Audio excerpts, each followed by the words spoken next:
So you need to mop the floor, buy groceries, milk the cow. Would you trust a stranger to come into your home to do those things simply because a website claims it checked the stranger out? So you can rest assured that they're reliable and trustworthy. What? Why would I believe them? The political class wants us to trust government. But didn't Margaret Thatcher pop that bubble years ago? The government has a duty to get the best deal for the taxpayer. And since government doesn't, this actor says, privatize everything. Privatize the fire department. Privatize the police department. yes, but that upsets activists on the left. They want to privatize everything. Well, almost everything, because the private sector does things better, thanks to a couple of magical ingredients. That's our show tonight.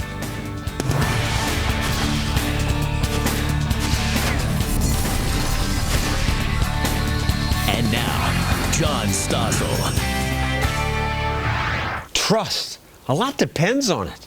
Families often succeed because we trust family members more than strangers. Government works when people trust that government's rules are fair. Commerce works when customers trust they'll get something good and the business trusts it'll be paid. These are often delicate relationships, some developed over 1 million years, but now the internet is changing things. For the better, I would argue. Here's one example. You need to mop the floor, buy groceries, milk the cow. TaskRabbit is an online and mobile service that helps you get stuff done. First, you post your task. Then include all the relevant details, like location, price, and any other important info. TaskRabbit will blast out an SOS to the TaskRabbits in your neighborhood, and as soon as one accepts, you'll get a text or an email letting you know that your task is underway. Then, you're done. Really? A stranger will come into my house and mop my floor or buy my groceries? Why would I trust the stranger? The owners of TaskRabbit claims their rabbits are professionals who go through a rigorous application process. So you can rest assured that they're reliable and trustworthy. What? Really? Why would I believe that? Why would people trust total strangers? The book Trust Agents argues that the internet's given us more reason to trust total strangers. Julian Smith wrote the book. He runs a web business that's based on trust. But before we talk about your business, let's just talk about TaskRabbit. Tasks are personal. Why would people trust some kid to come in and do that? You know, that's a really good question, John. The reality is I think when we see people on the internet now, you know, we see their face, we see who they are, we see their reputation sometimes. So, I mean, face means nothing to me, but what do you mean reputation? You know, like we'll see their star rating, people before you have asked them to do tasks, you know, mop the floor, whatever it is, and said, yeah, 5 on 5 or 4 on 5. So we have an impression of what kind of person they are just from looking at their reputation online. This is what we used to learn from family, friends, the people, our neighbors. You know, we used to live in small villages, everybody, hundreds and hundreds of years ago. So, of course, we trusted everyone. Now, more recently, over 50% of the population lives in cities now. So, of course, we're surrounded by strangers. And what happens is you end up with these systems in place that progressively get built. And those systems essentially say, should I trust this person? Should I trust this thing? Because it's impossible for us to be constantly making that decision over and over again. And your business is based on that. You share office space or help people. Explain. Yeah, sure. I run a company called Breather, and basically it provides temporary office space, really nice space for people at a moment's notice. So that means people are walking into, almost all my customers for the first time they use it, are walking into a building they've never been into. They're going up an elevator to a place that they've never been. So you're walking up and there's strangers there. So in our case, we just say, oh, where's the Breather room? And they'll point to the back and that's it. And we trust each other even though we've never met. All right, well, if you can set it up so that people can share offices, why not cars? Most of our cars just sit around all day sucking up our car payment money. They don't go anywhere. Why can't I share my car the way Breather lets people share office space? Well, I could actually. Companies like GetAround allow people to earn money by sharing their car. So what GetAround's doing is we're taking cars off the road, we're reducing congestion, and we're enabling people to make money off an asset that does otherwise cost them a lot of money. And this works? That's just one of the companies doing it. Mm-hmm. Yeah, there's a bunch of companies that do it. And essentially, this is maybe even more intimate because it's somebody's car. So first of all, you're walking into a stranger's car. You've never been there. It better be clean. It better be nice, and it better run well, because it doesn't, you're going to end up in a bad situation. And what if I rent my car to somebody who is reckless, cracks it up? If the driver kills somebody, you might be held responsible. It's for example, we have $5 million in insurance on every space that we have, right? These companies have insurance, presumably, to cover that. Well, it depends on the company, I guess, but they should, and that kind of stuff matters, because at the end of the day, you're trying to build a respectable business. That means treating people well on both sides of the equation. And businesses like yours, this protecting people through ratings and reputation, this is new. The old way was always rules, government regulation. You see that in the taxi business with Uber and Lyft and these alternative companies. The taxi drivers say they don't have to obey the rules. And how do I know this guy's safe? But I don't know the taxi driver is safe just because 5 years ago he passed some test from some bureaucrat. That's a great example. It's, taxi drivers get rated, I don't know if it's every 5 years. Uber drivers, it might not be perfect, nobody's perfect, but they get rated every 20 minutes. So every time somebody takes a car, and you get to read it right there. It's transparent, and people are rating each other the whole way. Let's expand this discussion to the rest of the world. One reason people stay poor in third world countries is that it's hard to establish trust. Many people in, say, Africa or South America or Russia are afraid to build a business because they don't trust that once it's built, they'll get to keep it. Maybe the dictator of the country will just take it from them. Or maybe a mob of thugs will steal what they make. People invest when they can trust that contracts will be enforced, deeds honored, and that's why we're lucky to live in America, where we have a pretty trustworthy legal system. But Michael Strong has spent the past decade in places that don't have trustworthy rule of law. And Michael, what do you do there? Well, I've got two parallel projects. One is working to develop legal systems through leap zones, startup cities that actually provide the trust, where you have, you know that the government will not take your money. The other is helping entrepreneurs and talented individuals develop the skills and get online so that they can engage in contracts. So there's kind of an online world where they can build trust right now, and then we also want to help the meat world, so to speak, on the ground, have a legal system where trust is possible. But you're exactly right. Until and unless the people in developing countries can be trusted, they're going to remain poor. They can't trust that if they expand their house or add a floor that somebody will come in and say, you don't really own that house, so then why add the floor? Why renovate? And most developing world governments, one way or another, often through excessive regulation and or poor rule of law, and they're actually closely related. In most countries, it's a little or a lot risky to invest capital for precisely those reasons.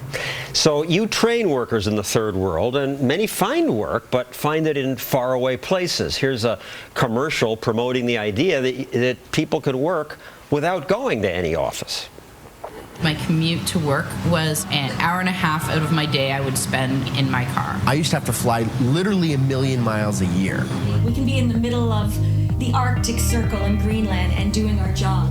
It is very exciting that these global labor markets, global online labor markets, allow people anywhere, bright, talented, motivated people anywhere, actually engage in international commerce. In addition, we're going to a smart contract level where more sophisticated arrangements can be automated using blockchain technology, so that entrepreneurs and investors in the West can hire people in countries without adequate rule of law and use blockchain technology to put funds in escrow and then pay them once the job has been completed in a reliable way.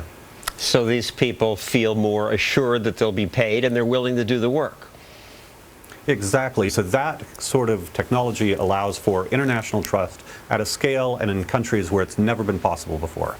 And on the flip side, some of the workers in these countries may say, I'll work for below what would be minimum wage in America to establish trust in hopes I'll get paid more later. We're working with people in Uganda, rural Uganda, where a college graduate makes $100 a month. $100 a month. So if we can help a college graduate in Uganda make $150 a month, $200 a month, imagine doubling your income. We need to ignore developed world wages. We need to focus on, we can double or triple the incomes of developing world people quickly and easily by means of giving them access to these global labor markets. The internet also gives entrepreneurs new ways to raise money. People used to have to go to the local bank. The bank would ask your neighbors, is this person trustworthy? Maybe if you'd lived in town for 30 years, you would have enough of a reputation and they'd loan you some money. Now a company called Funding Circle says you can do better, and their commercial features Robert, whose small business is doing well. In fact, so well that he wants to open a second location. To help make that possible, he wants a loan. Problem is, banks aren't making loans to small businesses like Robert's. They're stuck in their old ways and are bogged down by regulation. That's often true. Increased regulation, even before Dodd-Frank, has made it much tougher for entrepreneurs to get money from banks. Of course, banks aren't the only option. Other specialty finance firms are willing to make loans, but at harsh terms. Now, small business entrepreneurs have a new option. Funding Circle. Funds come from other successful entrepreneurs and organizations that want to invest in small businesses. Sounds like a scam to me. Michael? Most financial regulation prevents startup entrepreneurs from accessing capital. It really makes it easier for the big guys to get capital. These web-based approaches will allow for startups to have more diverse sources of capital at lower rates, and as a consequence, we will see a lot more small startup entrepreneurs obtain the financing that they need to grow and become successul. It's the best How can the time investor in history. trust that his money will not be squandered or stolen? Well, there are diverse mechanisms. I'll give you two. There's a company called Able that actually provides 3 times whatever you raise from friends and family. So it's a really interesting model. If your friends and family trust you, then they'll put 3 times as much in because they figure those people have already vetted you. I know another online source that will provide revenue-based financing, so they take a piece of what you're going to get. What we see are lots of people finding diverse ways to identify trustworthy entrepreneurs and put money into their companies so that they are no longer dependent on the banks, which are the last place anyone goes to get money anymore. Julian, you told us about a form of trust that was new to me. There are now internet celebrities who I've never heard of. They just appear on Facebook, but they somehow were so appealing and trustworthy to their fans that companies pay them thousands of dollars for short videos to plug products. There's one woman, Michelle Phan, she talks about makeup. She has millions of views. A lot of people are really happy with that kind of new mechanism. And the kids who watch her just trust her because they like her, and then they'll buy the product. You know, it's interesting. In the blogging world, there's this thing about disclosure and making sure that we know that it really is something that's being paid for, or that it was a free something, I don't know, whatever it is. I don't know what the rules are on Vine or for this particular person, but generally, the more transparent they are, the more that person ends up being trusted. The more opaque or secret it is, the less trust occurs over time. Thank you, Julian and Michael. To join this discussion, tweet me at FBN Stossel, use the hashtag trust, or like my Facebook page so you can post on my wall. Want to know what you think? Coming up, what if your coffee shop had no one behind the counter? Would people pay if no one was watching? You'd be surprised.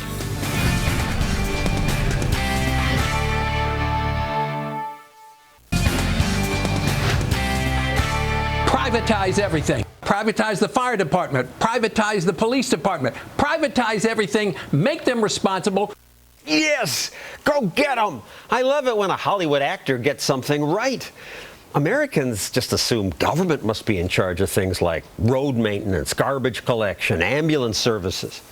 British Prime Minister Margaret Thatcher raised people's consciousness about that. The government has a duty to get the best deal for the taxpayer. Here she's proposing to sell off the government energy company. The right honourable gentleman takes his customary swipe at private enterprise. He can't stand it. He'd far rather have nationalisation run by politicians who know nothing. We've got plenty of politicians in America who know nothing but want to run everything, and yet more cities now have woken up to the benefits of an alternative, private management.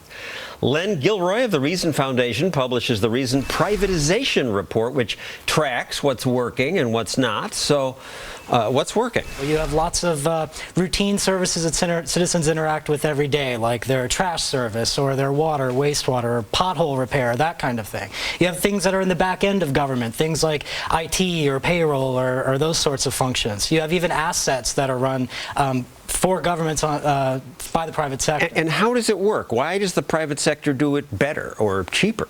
Well, typically they have an incentive to. They want a contract, and they're in a system where they have to compete, and so competition creates that kind of dynamic where you get lower costs and higher quality compared to government, which tends to be a monopoly where there's no competition and tends to be lower quality and higher costs. And one person who competes with government says everything government buys, they pay above market for and deliver below market service. Right, and there's just not often very little incentive to be efficient in that kind of system where there's no tension in the system brought by competition. Your privatization report cites Pontiac, Michigan. Pontiac is a great story. It's one of those Michigan cities that was financially distressed, went into emergency manager control because of their high debt and their chronic budget deficits. And the emergency manager got to step in and sort of take over decision-making from the politicians. They ended up contracting out to the private sector over 20 different services, including trash collection, public works. They cut their budget in half. They cut their city staffing by 90%, and they cut their debt load by 70%. They reduced the debt by $87 million. And yet, I mean, private ambulance service, how does that work? Well, cities and counties across the country contract out their ambulance services to. But who pays? Well, you're dying, you go in the ambulance, and they hand you a bill? It's different in different jurisdictions, but in some places taxes cover some of that. So the bottom line is whether it's public or private, poor people in particular are no less served than anyone else by the ambulance service. When 911 says you have to pick someone up, they do. And they send you a bill afterward? Right. And if you don't pay it, maybe Medicaid will pay it. Insurance, Medicare, Medicaid, other types of subsidies. In Pennsylvania, they've turned over 500 bridges to a private company? Right. To rebuild them for the next 10 years. Right. They're turning to the private sector in an innovative deal to have the private sector finance and rebuild and maintain over a long period 558 bridges. They're going to do it better, faster, cheaper than government would do in its traditional way of procuring things. And they're going to save about 20% on the cost of delivering and maintaining each bridge. And maybe it's better. In Chicago, I hear they privatized the parking meters, and people said it was botched. Chicago was the first to try something experimental in privatizing their parking meters, and they got some things right and they got some things wrong. One of the things that they're criticized for is that they got $1 billion up front from a private company for the right to run their meters for 75 years, and the politicians spent it. So that was, I would say, a fault more of the politicians than the privatization. And notably, other cities and jurisdictions have followed since then to do in Indianapolis, they privatized the parking meters. They were making $519,000 before privatization, almost $3 million after, because the government meters usually were broken, and it took days or weeks to fix them. That's right. They would sit on meters that were broken for weeks. The private operator has a 99.98% efficiency rate. They have to keep those things up and running, and they get calls within hours to go and fix meters, and so the utilization is much higher. So despite these successes, lots of people just hate the idea of turning government services over to for-profit companies. They want to privatize everything. They don't want to pay for the things, the roads and the dams and the rivers, the protection of our environment. It's just stupid. We do want to pay for it. We just want to get our money's worth. Absolutely. I mean, we pay tax dollars. We want to get good value for money, and that's what you can do through competition and privatization. Now, one thing people think has to be done by government is airline security. But 2 cities don't use the government for that. It's actually 20 cities today, but most of them small. Right, most of them small, but San Francisco and Kansas City have never gone to a TSA-led screening operation. And we went to San Francisco and interviewed customers who'd just come through the private screening, and people said, these screeners, they're different. People here are friendly and willing to help. I think they're a little more understanding. Everybody here is friendly, a lot more friendly than Dallas. Right, Dallas is government screeners. And even though the private screeners were friendlier and quicker, they find more contraband. The TSA tested them. The private screeners found many more illegal items than the government screeners did. Why would that be? Here's a reason. They practice. Here they're racing to match these security cards together under black light. The fastest screener will win $2,000. There's even dramatic music. The TSA trains its screeners too, but not like this. In this competition, screeners race to search bags and identify forbidden items. Here's a pipe bomb. Then they rush to repack the bag. All right. The government doesn't do this. The private company knows that if they have a good reputation, they might get richer, get more airports. They have an incentive. Right, and if they do a bad job and they underperform, then they get fired. And so they have natural built-in incentives versus the TSA, where there is no incentive because they're the monopoly.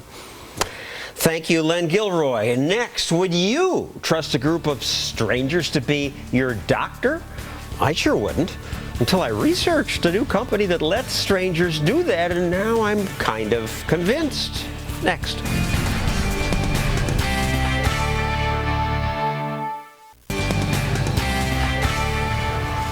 My knee hurts. Not sure why. I could go to more doctors, but they're expensive, and they always make me wait, and often they don't know what's wrong. Will the internet help? I could go to Google, put in knee pain, but this gets me all kinds of contradictory advice, not to mention lots of useless and stupid advice. Is there a better way? Well, here's a doctor who concluded that there is, and the better way is not going to his office. We physicians think that, all healthcare decisions and diagnostics should be made, only in the clinic and the hospital. And clearly that's not the case. He's a medical detective, they call him, for a company called CrowdMed, which advertises, have your medical problems solved by the crowd. You submit your case, which means listing your medical problems. Here, Dixie from New Hampshire says she has pain, neurological problems, muscle cramping, fatigue. Sheesh, she sounds like a hypochondriac. How would anyone sort out these symptoms and offer a useful diagnosis via the internet? She offers a $200 reward to anyone who does, but I sure wouldn't trust the internet diagnosis, would you? Well, Jared Heyman says we should. He's the founder of CrowdMed. Why? Well, we put a lot of work into creating the right mechanism to really harness the wisdom of crowds to solve even the world's most difficult medical cases, separating the signal from the noise to really bring the right answers to the patient while suppressing the bad answers. And the crowd is often wiser than any one expert. A lot of studies have been done on that. But you have these people on the site with these myriad symptoms. Are they helped? Our average patient has been sick for 8 years. They've seen 8 doctors, and they've already incurred over $50,000 in medical expenses. But despite the difficulty of these cases, our patients tell us that more than 60% of the time, our crowd successfully brings them closer to either a correct diagnosis or a cure. And you started this because your little sister had trouble with this. So my little sister spent 3 years with a very difficult, chronic, undiagnosed medical condition. Over that period, she saw almost 24 different doctors. My family and our insurance company incurred 6-figure medical bills. Her symptoms were really terrible, and nobody could figure it out. And I wanted to create a website that can help patients like her. And so what did you do for your sister? By this point, fortunately, my sister had already been diagnosed through the medical system, although it took way too much time, way too much money, and way too many physicians. We wanted to see if maybe a crowd of people could have come up with her correct diagnosis and cure much more quickly and much less expensively. The doctors eventually found that she needed a hormone patch, and that solved her problem in a month. Once they identified her correct diagnosis, the treatment was very simple. Hormone replacement therapy, and within just a few weeks, she was basically back to normal. And then you put it on your site, and you got the same answer? What was really amazing is even with the fairly early prototype of the technology, we put her case on our site, giving our community the exact same information that her doctors had before she was diagnosed. And the community came up with what turned out to be her correct answer in just a few days. And it really showed us that there's something to this whole notion of crowdsourced medicine. So how does it work? You've got this community of what you call medical detectives. We've had over 10,000 medical detectives register on our site, and 2/3 of them either work in or study medicine. So these are most commonly doctors, medical school students, nurses, but we really want a very diverse community to get lots of different perspectives. So we have acupuncturists, nutritionists, chiropractors. We found that crowds really work best when they're diverse. I look at the people listed on your site. We have Dixie. She lists her endless medications that she takes. her medical history, that's good, that's useful, tests she's had done, the results, diagnoses that have been excluded, like Lyme disease, and from that they get a good answer? It's pretty astounding. We get a dozen or more medical detectives on a case, and the average case gets 16 case solvers from around the world to collaborate on it. We have a very high success rate. Eric says he has severe motion sickness. Christy has dry everything. My sex drive went from 10 to 0 in 6 months. Anthony, chronic nausea, particularly when lying prone. What if they get bad diagnoses? Well, the way we see it, first of all, we make very clear that we are not in the practice of medicine. Our job is to provide a short list of the most probable diagnostic and solution suggestions for the patient to discuss with their doctor. But it's up to their doctor to determine the definitive diagnosis and the definitive treatment plan. So the way I view it, worst case scenario, the patient's no better off than where they started. Best case scenario, our crowd or community provides some insight that they can take to their doctor and leads to their cure. Some people offer rewards to the detectives. We do have detectives who have won several $1,000s over the course of many months participating, but not quite a livable wage here in the U.S. Their primary motivations really aren't cash. When we ask detectives, why do you spend time participating on our site? And by the way, the average active detective spends 9 to 10 hours solving cases on our site. Essentially, it's a volunteer. So they're very engaged. Per week, per day? That's per month, I'm sorry. And when we ask them, why do you spend so much time solving cases, they mention cash like 5th or 6th on their lists. The main things they mention are the intellectual challenge of just trying to solve the world's most complicated medical mysteries. Well, it's hard to believe this could work. Thank you, Jared. Next, what's going to happen when politicians destroy our trust in our money?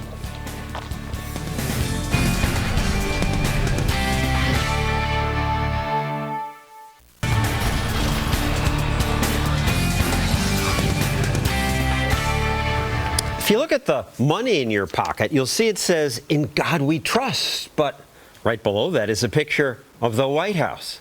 Apparently, God is not in charge of preserving the value of the dollar. Politicians are. And I don't know about you, but I don't trust them. Politicians have destroyed currencies in country after country. In Russia this year, the value of their currency fell nearly 50%. People who'd saved all their lives just lost half their money. And given the way our politicians spend, I worry that'll happen here too. So how can I protect myself? Well, here's one way. Bitcoin is the first decentralized digital currency. Your Bitcoins are kept in your digital wallet on your computer or mobile device. Bitcoins are transferred directly from person to person via the net, without going through a bank or clearinghouse. Presumably, Bitcoins will hold their value because a complicated algorithm limits the number in circulation. We're not going to go into that today, but I trust the algorithm more than I trust American politicians, and so far my trust has been well placed. I bought my Bitcoins when they sold for $120. Now they're worth more than twice that. Though, as you can see here, there was a big bubble in between. I wish I'd sold my Bitcoins when they were worth $1,000. Anyway, Bitcoin, like most new things, scares politicians. Some are upset because Americans use Bitcoins to buy illegal things. Heroin, opium, cannabis, ecstasy, psychedelics, stimulants. Senator Chuck Schumer wants Bitcoin restricted. Oxycodone and all of those. You name it, they have it. Codeine, black tar heroin. They're all listed. Oh my goodness, we must stop that. Government must ban Bitcoins or pass rules that make it very hard to use them, says E.J. Fagan, who wrote this article in the Baltimore Sun about how Bitcoins are used by international criminals. Naomi Brockwell of the Bitcoin Center says, don't blame Bitcoin for what criminals do. E.J., you want Bitcoins just regulated so few of us will use them? We don't want to regulate Bitcoin out of existence. We want it to abide by the same rules that cash transactions abide by. That if Bitcoin's a currency, it should be able to hold its own with cash. So every time somebody makes a deposit of more than $10,000, you got to tell the government. Just like if I show up at a bank with a briefcase with $500,000 in cash, they're going to have to fill out some paperwork figuring out who I am and maybe asking a few questions. Naomi, what's wrong with that? It's interesting that EJ brings up money laundering and criminals. The biggest laundromat in the world is the US Federal Treasury, and that is the medium of exchange of choice, cash, for criminals. So we actually see, these industries are still succeeding in transferring money, and I would like to know why most EJ... cash money is now not even in America. I hear exactly. Most $100 bills are overseas. $100 bills. The Treasury has printed $1.2 trillion in cash, and most of that is in $100 bills. And I don't understand why he's going up after the mum and pop laundromat down the street, Bitcoin, which is just a fraction of that amount. We worry that Bitcoin is cash on steroids. Here's the problem with cash is that, a lot of criminal transactions are done in cash, but they're small-scale transactions. It's very difficult to move large amounts of cash overseas. It's very difficult to put in a bank account. It's very difficult to pay somebody a lot of zeros, right? A lot of money in cash. But it's just bad law enforcement to be going after a medium of exchange. Let's go after the criminals. Let's actually find a really good way to catch the criminals and not go after something that innocent people are using as well, that is used to alleviate oppression in countries. Silk Road did $1 billion in transactions allegedly. Silk Road is the site Chuck Schumer was complaining about. Yes, Silk Road was shut down. And they're out of business. They were shut down by the federal government. They were shut down in an old school sting operation. They did transactions in drugs, and I'm not going to go out here and tell you that marijuana should be illegal. Why blame Bitcoin? I mean, people did business on the internet. Why not blame the internet? Because it allowed people. Bitcoin was unique in that it allowed people to wire large amounts of money without having to go through a wire transmitter, without having for the people wiring the money to know who they were doing business with. I don't want the government to know everything I spend money on. Exactly. When we go to these countries where we're worried about people who are oppressed in authoritarian regimes, every single authoritarian regime in the country is doing the exact same thing right now. They're trying to steal money from their citizens and hide it abroad. Bitcoins represent a way that they can do this, and it's a way that they can do it in a much greater volume and with much greater anonymity than they were able to do before. Maybe we should get rid of airplanes. No, we shouldn't get rid of airplanes, right? We have a regulated financial system that works. You go to Nigeria, and corrupt politicians laugh at our corrupt politicians or how little money they're able to steal from their system, because people in Nigeria are becoming multimillionaires and billionaires off of just theft. You want transparency in government. Now, what better way to get transparency in government than to say that the government should use Bitcoin? It is, by definition, an open ledger system. You could see exactly where your tax dollars are going from it leaving your wallet to where it is being spent. Imagine the outcry when you can see the incredible waste that the government creates. That's just not accurate. It's actually accurate. I'm sorry, guys. We're out of time. Thank you, EJ and Naomi. Coming up, stores that trust people to pay for what you buy. They have no cashier. Don't they get ripped off?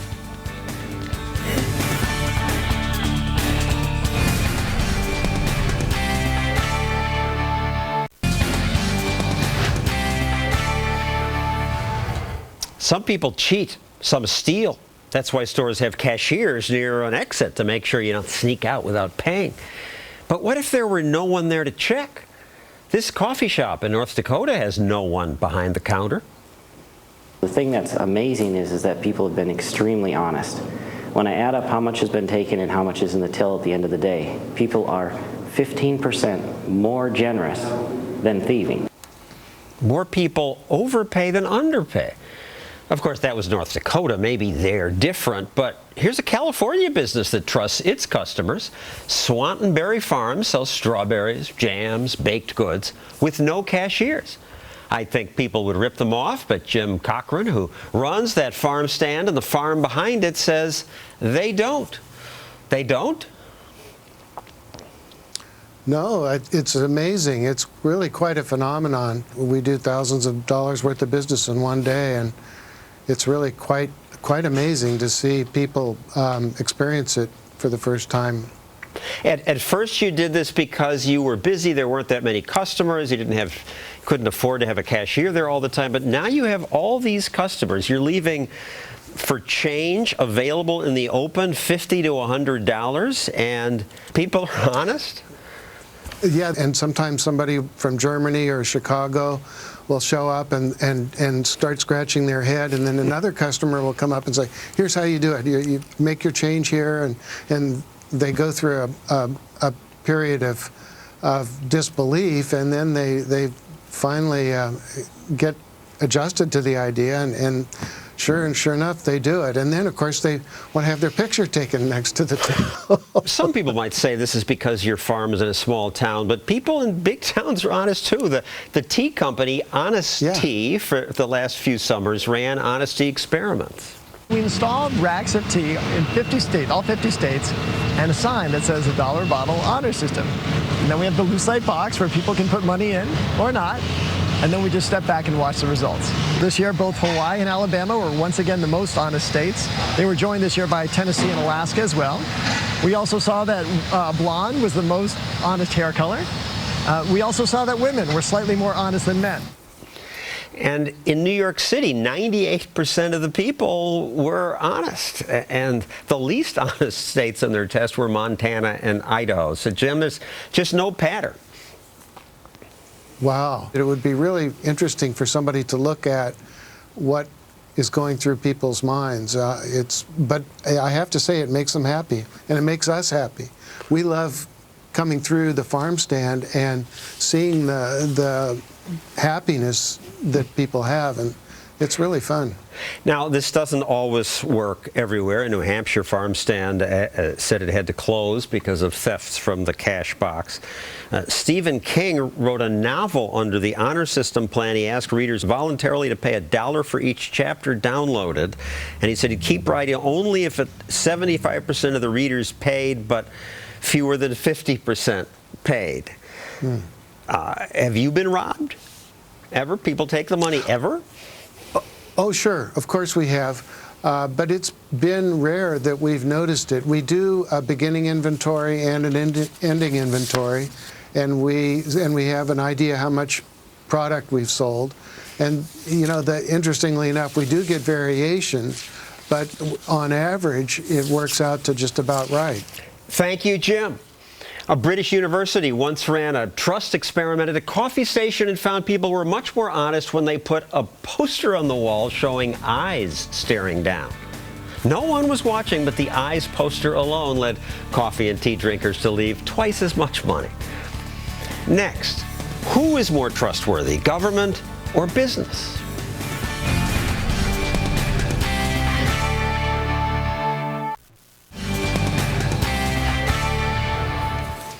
Whom do you trust? Business people? No, they just want to make money. They don't care about me. That's why Americans are inclined to trust people who enter public service, you know, politicians and regulators, because they're more trustworthy. I did not have sexual relations with that woman. Well, I'm not a crook. Read my lips. If you like your doctor, you'll be able to keep your doctor. Or maybe not so trustworthy. Still, people in government are not trying to profit by selling me stuff. My instinct tells me, be wary of those greedy people pursuing profit. I was a consumer reporter. I know businesses can't be trusted. I'm Dr. Love. Trust me, I'm a doctor. These Dr. Pepper ads poke fun at advertisers' deceit. Trust me, I'm a doctor. That's why we can't trust business. Except we can. When I was a consumer reporter in a single city, first Portland, Oregon, and then in New York City, I found scams every week. But when I moved to Good Morning America to report on national scams, I couldn't find as many. That's because wherever markets are mostly free, the way to get rich is to serve your customers well, so they'll want more stuff. There will always be some scams, but they rarely grow big. Word gets out. The bad companies atrophy. Good ones grow. Even the greediest businessman knows he'll get rich only if he has a good reputation. And now, thanks to the internet, your reputation is out there. I won't go to a movie now without checking the Rotten Tomatoes website first. When I travel, I first look at what other tourists wrote about hotels where I might stay. I trust these ratings much more than any certificate of approval from the Department of Business Regulation. Once I made some money working as a driver for Lyft, a company like Uber that lets ordinary people become a kind of taxi driver. Before I could pick people up, Lyft made me put this stupid pink mustache on my car. Welcome. I'm supposed to give you a fist bump. Have you used Lyft before? I have. All right, where are you going? Now, why would I trust that I could give strangers rides and they would pay me? Why would women get in my car and trust that they were safe? Because we rate each other right in our smartphones. Now I'm going to rate Tim. I liked him, so I give him 5 stars. Thank you, sir. Have a good day. These ratings make everyone extra vigilant about maintaining a good reputation. Reputation protects us better than government ever will. Even Google and Wikipedia all by themselves offer more consumer protection than government or thousands of consumer reporters. Want to check me out? It's all public on the web. John Stossel. According to Wikipedia, John F. Stossel is an American consumer television personality. All right, you get it. Information protects us. Most consumer regulation is bureaucratic and useless, sometimes harmful, because it stops entrepreneurs from trying new things. One cool new business is eatwith.com. It allows strangers to buy a home-cooked meal in someone's home. You have a dinner party with strangers. Thanks for having us. This is so nice. Some people like to do this. Government, always slow in the uptake, barely knows that services like Eat With exist. When the regulators wake up, they'll probably panic and demand regulations. Fools in my profession will encourage that. New York's CBS station has already done a breathless hidden camera expose on underground dinner parties that are completely unregulated. Give me a break. Eat With customers know there's always risk, but they trust their hosts because the chefs have reputations. Word gets out if you poison your guests. Government pretends it must have a place at the table, but I'll trust the power of reputation over regulation any day. That's our show this week. See you next week.